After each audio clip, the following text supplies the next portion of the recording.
Bulletin का बाकायदा आगाज़ करेंगे और आगाज़ में आपको सबसे पहले बताएं कि हुकूमत सिंध का औरंगी टाउन के रहायशियों के लिए तोहफ़ा। वज़ीर ट्रांसपोर्ट शर्जील इनाम मेमन ने अब्दुल सत्तार ईदी ऑरेंज लाइन बस सर्विस का इफ्तिताह कर दिया। जदीद सहूलियात से आरास्ता बसें औरंगी और मुलहका इलाकों में दौड़ेंगी। बस में 64 मुसाफिरों की गुंजाइश, खुसूसी अफराद के लिए भी नशिस्तें मुख्तस की गईं। एयर कंडीशन बसों में वाईफाई, मोबाइल चार्जिंग और दीगर सहूलियात। यौमिया 24,000 शहरी आरामदा सफ़र से मुस्तफ़ीद हो सकेंगे। मनसूबे के आगाज़ पर औरंगी टाउन के रहायशी इंतहाई खुश हैं। हुकूमत सिंध का औरंगी टाउन के रिहायशियों के लिए तोहफ़ा। वज़ीर ट्रांसपोर्ट शर्जील इनाम मेमन ने अब्दुल सत्तार ईदी ऑरेंज लाइन बस सर्विस का इफ्तिताह कर दिया। जदीद सहूलियात से आरास्ता 20 बसें औरंगी और मुलहक्का इलाकों में दौड़ेंगी। बस में 64 मुसाफिरों की गुंजाइश, खसूसी अफराद के लिए भी नशिस्तें मुख्तस। एयर कंडीशन बसों में वाईफाई, मोबाइल चार्जिंग और दीगर सहूलियात हैं। यौमिया 24,000 शहरी आरामदेह सफ़र से मुस्तफ़ीद हो सकेंगे। मंसूबे के आगाज़ पर औरंगी टाउन के रिहायशी इंतहाई खुश हैं। ऑरेंज लाइन बस का किराया सिर्फ 20 रुपये मुकर्रर किया गया है। ऑरेंज लाइन की मुकम्मल फंडिंग सिंध हुकूमत ने की है। वज़ीर ट्रांसपोर्ट शर्जील इनाम मेमन ने इफ्तिताह के बाद मीडिया से गुफ्तगू में कहा कि कराची में आबादी ज़्यादा है, ट्रांसपोर्ट के मसाइल हैं। सिंध हुकूमत की कोशिश है कि ट्रांसपोर्ट के मसाइल हल किए जाएँ। कराची को मज़ीद बसों की ज़रूरत है। ये इस वक्त 3.88 किलोमीटर का अब्दुल सत्तार ईदी लाइन, जिसे हम ऑरेंज लाइन कहते हैं, ये प्रोजेक्ट है। इसमें किराया जो है वो 10 रुपए से लेके 20 रुपए तक 4 स्टेशन हैं। हर स्टेशन पे 5-5 रुपए ये ऐड होता रहेगा। तो ये इस प्रोजेक्ट में 20 रुपए जो है वो रखे हुए हैं, जो एक स्टेशन से आखिरी स्टेशन तक जाएगा। इन हालात में जब पेट्रोल की कीमतें महंगी हैं, इन हालात में जब डीजल की कीमतें महंगी हैं, तो पहले पीपुल्स बस सर्विस आई जिसका मैक्सिमम किराया 50 रुपये रखा गया, जो कि आम सादी बसों से भी सस्ता था। अब ये ऑरेंज लाइन BRT ये सिंध गवर्नमेंट का 100% फुली फंडेड प्रोजेक्ट है, जिसको 100% फंडिंग सिंध गवर्नमेंट ने की है। और ये प्रोजेक्ट में 20 रुपये किराया रखा गया। इन हालात में तो पाकिस्तान पीपुल्स पार्टी की सिंध गवर्नमेंट को अवाम के ऊपर जितने भी बोझ है उसका अंदाज़ा है। अवाम जिस तरह महंगाई में इस वक्त दबे में उसका अंदाज़ा है, और जितना भी रिलीफ दिया जा सकता है वो प्रायोरिटी है सिंध गवर्नमेंट की। चेयरमैन पाकिस्तान पीपुल्स पार्टी मोहतरम बिलावल भुट्टो जरदारी साहब, प्रेसिडेंट मोहतरम आसिफ अली जरदारी साहब और चीफ मिनिस्टर सिंध सैयद मुराद अली शाह साहब की क्लियर इंस्ट्रक्शंस हैं कि जी जो भी इस शहर में ट्रांसपोर्ट के इशूज़ हैं उसको प्रायोरिटी में रिजॉल्व किया जाए। सूबाई वजीर सईद गनी का कहना है कि हुकूमत सिंध शहरियों की मुश्किलात कम करने की कोशिश कर रही है। शहरियों को बसों का ख्याल रखना चाहिए, बसों को नुकसान पहुंचाने वालों की निशानदही करनी चाहिए। कराची के शहरियों को इन बसों का उसी तरह ख्याल रखना चाहिए जिस तरह वो अपनी किसी ज़ाती प्रॉपर्टी का रखते हैं। ये बसेस जो हैं वो लोगों के पैसों से, लोगों के टैक्सेस के पैसों से ली गई हैं। इन बसेस को आप जितना अच्छी तरह संभाल के रखेंगे, इनका ख्याल करेंगे, ये ज़्यादा अरसा चलेंगी और ये सहूलत कराची के शहरियों को देंगी। और अगर बदकिस्मती से इन बसों को शहरियों ने नुकसान पहुंचाने की कोशिश की, या अगर किसी और ने नुकसान पहुंचाने की कोशिश की और लोगों ने उसको नहीं रोका या उनकी निशानदेही नहीं की, तो अल्टीमेटली जो नुकसान होगा वो शहरियों का होगा। वो एक अच्छी बस सर्विस से जो है वो फारिग हो जाएंगे और वो सहूलत उनको मुयसर नहीं होगी।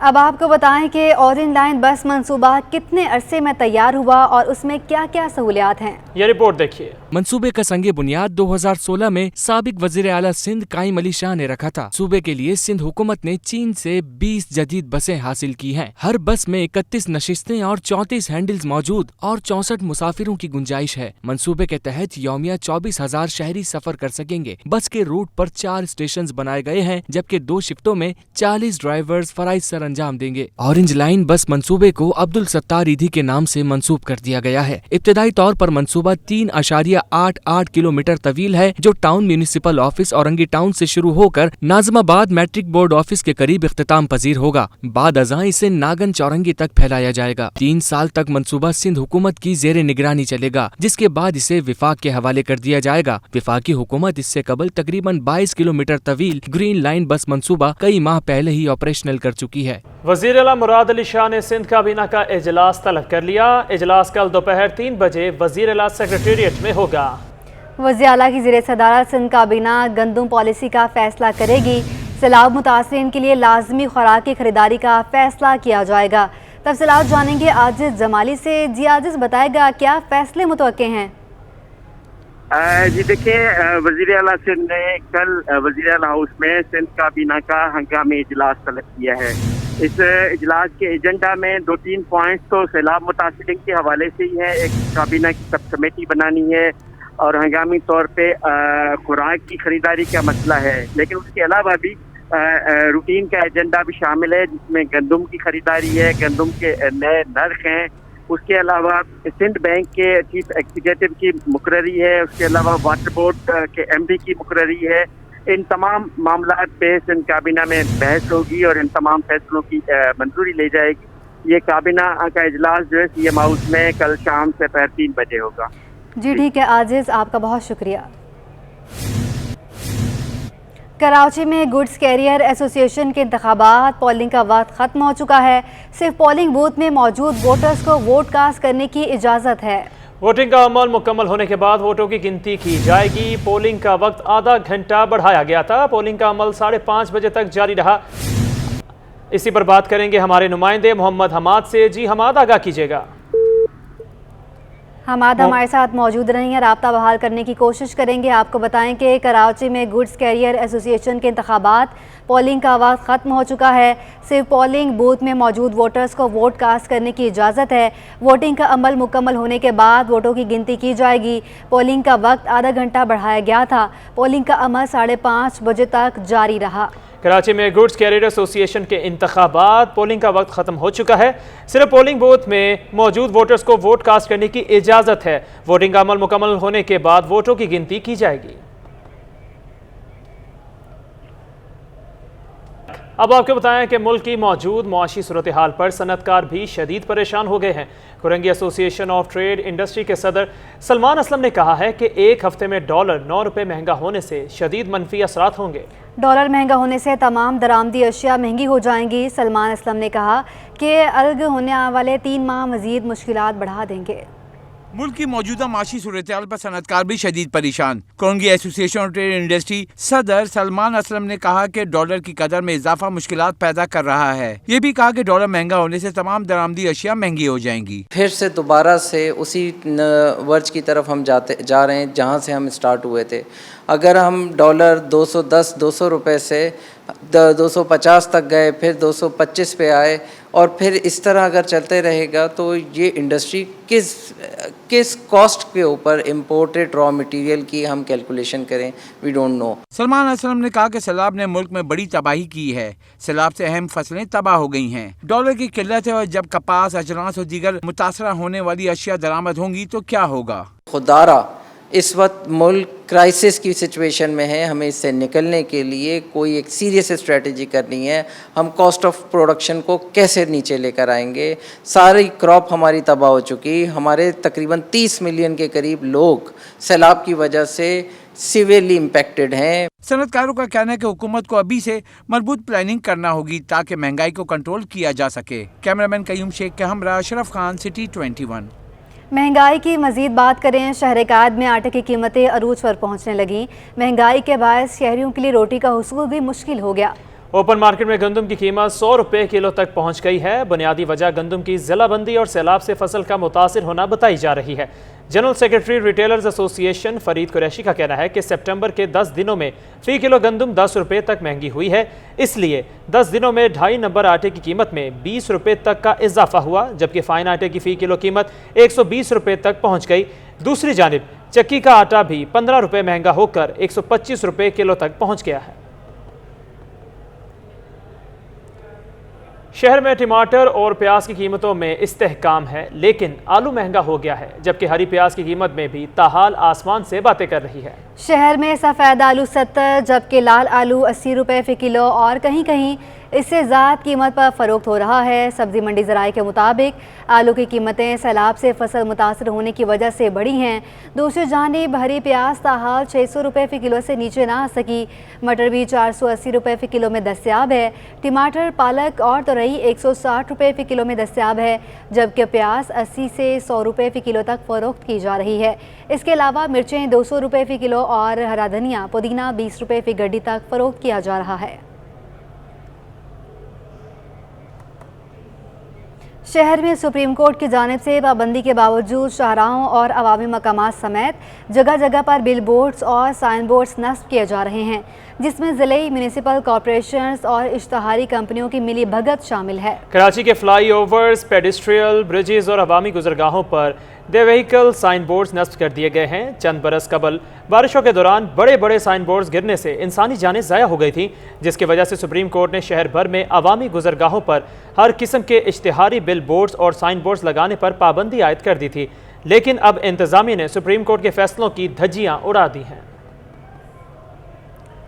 सुरैया फाउंडेशन की जानिब से सैलाब ज़दगान की में राशन और खाना तकसीम करने का सिलसिला जारी है।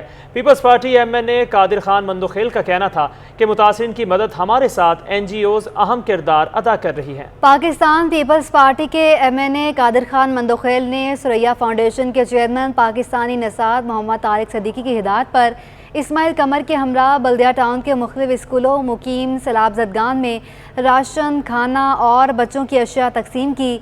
कादिर खान मंदोखेल का कहना था कि सैलाब ज़दगान को तनहा नहीं छोड़ेंगे। ओवरसीज़ पाकिस्तानियों से मिलने वाली इमदाद अंदरूनी से सैलाब मुतासिरीन में तकसीम की जा रही है। कुदरती आफत के दौरान मुतासर होने वालों को जल्द घर बना कर देने का सिलसिला शुरू करेंगे। इस्माइल कमर का कहना था कि जब तक मुतासरीन के मसाइल हल नहीं होते तब तक हमारी इमदाद का सिलसिला जारी रहेगा।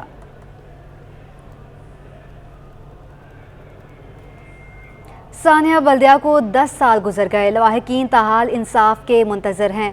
आपको बताएं अहम खबर है, अहम अपडेट है। बुलेटिन में आगे बढ़ रहे हैं और आपको बताते हैं कि आपको बताएं अहम खबर है हमारे पास कि शहर में सुप्रीम कोर्ट की जानिब से पाबंदी के बावजूद शाहराहों और अवामी मकामात समेत जगह जगह पर बिल बोर्ड्स और साइन बोर्ड्स नस्ब किए जा रहे हैं, जिसमें ज़िले, म्यूनिसिपल कॉरपोरेशंस और इश्तहारी कंपनियों की मिली भगत जो है वो शामिल की गई है और साइन बोर्ड्स वगैरह हटाने की कोशिशें की जा रही हैं।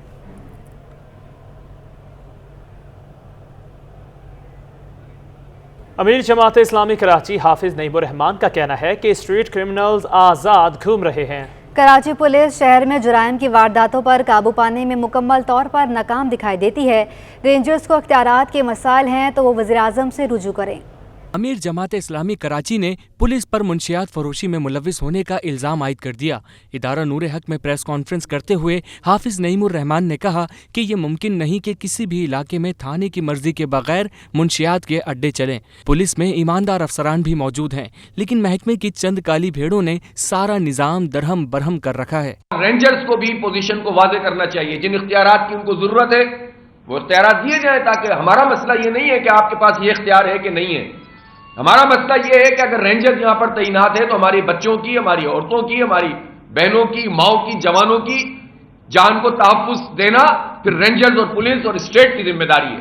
हाफिज नईमुर रहमान ने कहा कि पूरे सूबे को पुलिस रिफॉर्म्स की जरूरत है। हर इलाके में मकामी पुलिस होनी चाहिए। पुलिस नफरी में इजाफा क्यों नहीं किया जा रहा? IG सिंध को तमाम बातें सामने रखनी चाहिए।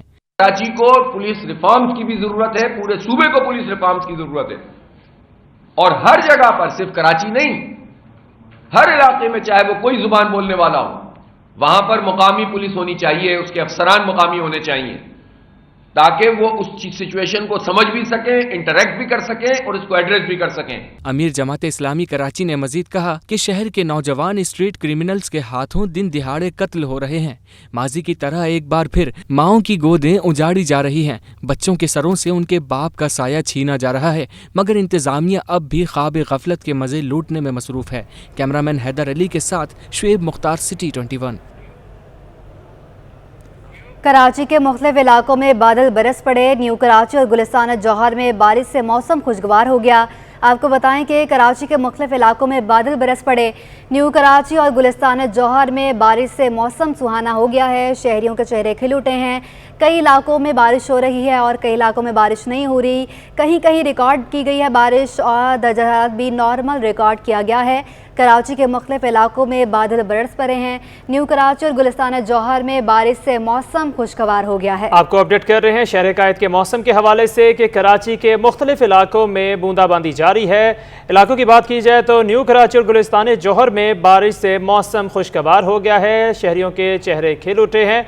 कराची के मुख्तलिफ इलाकों में बादल बरस पड़े। कराची शहर कायद के मौसम के अहवाल के हवाले से आपको बता रहे हैं कि कराची के मुख्तलिफ इलाकों में बादल बरस पड़े। न्यू कराची और गुलिस्तान जौहर में बारिश से मौसम खुशगवार हो गया। शहरी मौसम को खूब इंजॉय कर रहे हैं। कराची के मुख्तलिफ इलाकों में बादल बरस पड़े। न्यू कराची और गुलिस्तान जौहर में बारिश से मौसम खुशगवार हो गया है। आपको अपडेट कर रहे हैं शहर कायद के मौसम के हवाले से कि कराची के मुख्तलिफ इलाकों में बादल बरस पड़े। न्यू कराची और गुलिस्तान जौहर में बारिश से मौसम खुशगवार हो गया है।